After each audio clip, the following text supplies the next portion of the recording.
मंत्री और प्रधानमंत्री चाहें तो पूरे देश के सहारा वर्करों का और कार्यकर्ताओं का, जमाकर्ताओं का पैसा 2 दिन में बढ़ सकता है मैडम। कि वो कहते हैं कि डाटा मैच नहीं कर रहा है। नमस्कार, आज हम आए हैं दिल्ली के जंतर मंतर पर। यहाँ पर सहारा को लेकर दूर दूर से लोगों ने यहाँ पर आकर प्रोटेस्ट कर रखा है। आइए लोगों से बात करते हैं कि यहाँ पर लोगों ने सहारा को लेकर प्रोटेस्ट क्यों कर रखा है और इनकी क्या मांगे हैं सरकार से। आइए बात करते हैं। सर, आप क्या कहना चाह रहे थे? मैं ये कहना चाह रहा था कि जैसे सीआरसी है, मैं आपको बता दूं, दिल्ली के जो अभी मुख्यमंत्री जी रेखा गुप्ता जी हैं, मैं उनके निवास पे भी गया और मैं अपना विज्ञापन लेके गया उनके पास। मेरा सीधा एक सवाल है सरकार से। आप रेखा जी के यहाँ गए? रेखा जी आपसे मिली? जी हाँ, रेखा जी मेरी मिली और रेखा जी मिलने के बावजूद भी मैंने उनको अपना विज्ञापन दिया, उन्होंने मेरा विज्ञापन भी लिया, लेकिन मेरा वहाँ से भी संतुष्ट जवाब नहीं मिला। अब जवाब क्यों नहीं मिला? मेरा सब सरकार से एक ही सवाल है कि अगर रेखा गुप्ता जी एक मुख्यमंत्री है, हमारी दिल्ली की मुख्यमंत्री है, दिल्ली में जो सहारा के पीड़ित जमा करता है उनका राइट बनता है। हम यूपी के जमाकर्ता की बात नहीं कर रहे हैं, हम बिहार की जमाकर्ता की बात नहीं कर रहे हैं। तो आपको वहाँ से कोई राइट नहीं मिला? वहाँ से हमें कोई संतुष्टि पूर्वक जवाब नहीं मिला। मेरा लेटर ले लिया गया और मैंने उनसे कहा कि मैम, ये दिल्ली के जमाकर्ता हैं, अब दिल्ली के जमाकर्ता के लिए तो आप सहकारिता मंत्रालय में जो अमित शाह जी इस केस को देख रहे हैं, आप उनसे बात कर सकते हैं। आप दिल्ली के जमाकर्ता को तो आप पेमेंट दिला सकते हैं, लेकिन मुझे जवाब ये मिला कि मेरे हाथ में नहीं है।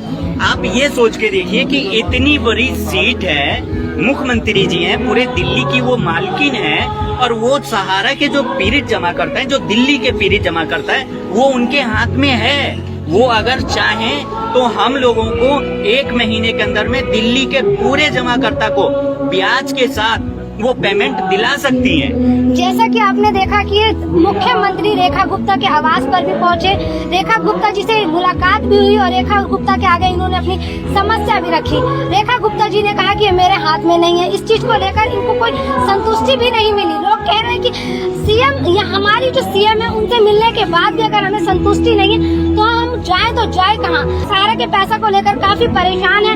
एक रुपया जमा करके सहारा में पैसा इन्वेस्ट किया, पैसा न देने के नाम पर सरकार इस तरीके से इन लोगों के साथ कर रही है।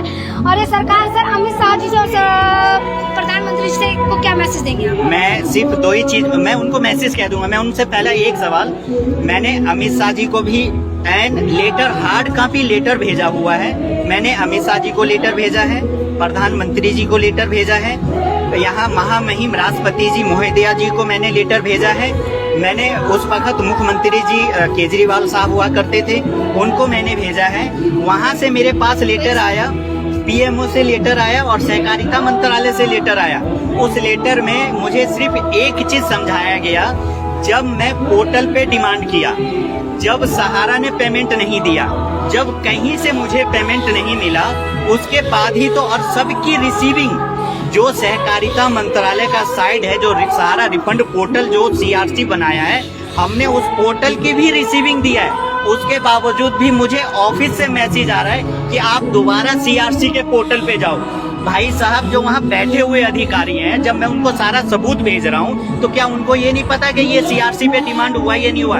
और उसके बाद मुझे पीएमओ से लेटर आता है कि दोबारा आप सीआरसी के रिफंड पोर्टल पे जाइए। तो जो हमने कागज भेजा, क्या वो कागज फ्रॉड भेजा?